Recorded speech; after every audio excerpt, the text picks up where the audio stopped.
আসসালামু আলাইকুম সুপ্রিয় শিক্ষার্থীরা, আশা করি তোমরা সকলে ভালো আছো। এই ক্লাসে আমরা দেখাবো অ্যাসার্টিভ টু ইম্পারেটিভ। খুবই সহজ।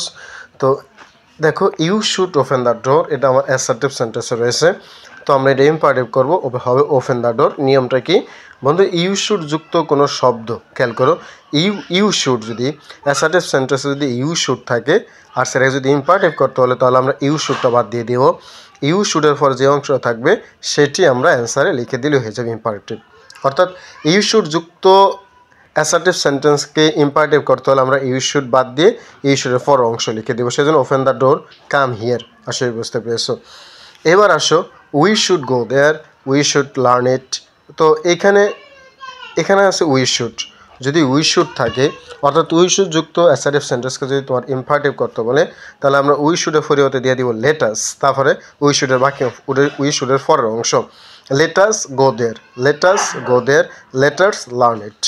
তাহলে ইউ শুড থাকলে আমরা সরাসরি ইউ শুডকে বাদ দিয়ে ইউ শুডের পরের অংশ লিখবো। আমি স্টুডেন্টদের বলি যে ইউ শুড একটা লাথি মারবা, একটা থাপ্পড় মারবা, তাহলে সেই ইউ শুড চলে যাবে, তারপরে ইউ শুডের পরের অংশ লিখবা। একইভাবে উই শুড একটা লাথি মারবা, লাথি মারলে দেখবে উই শুড চলে যাবে। উই শুডের স্থানে আমরা ব্যবহার করবো লেটাস। উই শুড থাকলে আমরা দেবো let us go there, let's go there. দেখো, you should not read it, আমরা তো বলেছি ইউ শুড বাদ দিয়ে ইউ শুডের পর অংশ লিখবো, অর্থাৎ নট রিড ইট। কিন্তু নট তো বন্ধুরা অক্সিলারি ভার্ব ছাড়া বসে না, সেজন্য আমরা এখানে অক্সিলারি ভার্ব হিসেবে ডু ব্যবহার করবো, অর্থাৎ don't read it. You should তো অবশ্যই বাদ দিয়ে দিব, থাকবে আমাদের কি নট রিড ইট, আর নটের জন্য আমরা ডু, সেজন্য হবে don't read it. You are requested to help him, you are requested to help হিম।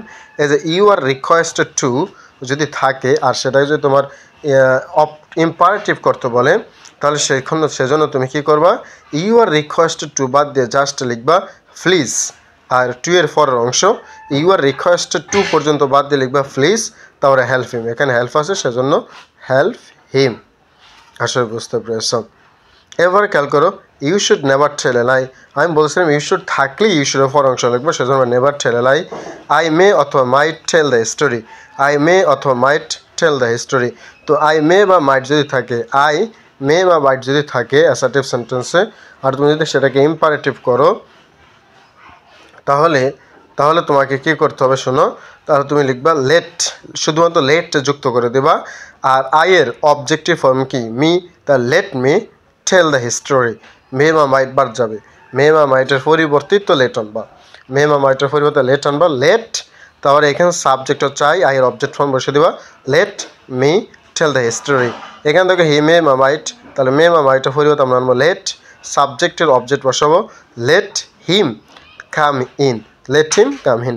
আশা করি বিষয়টা বুঝতে পেরেছো অ্যাসার্টিভ টু ইম্পারেটিভ সেন্টেন্সের।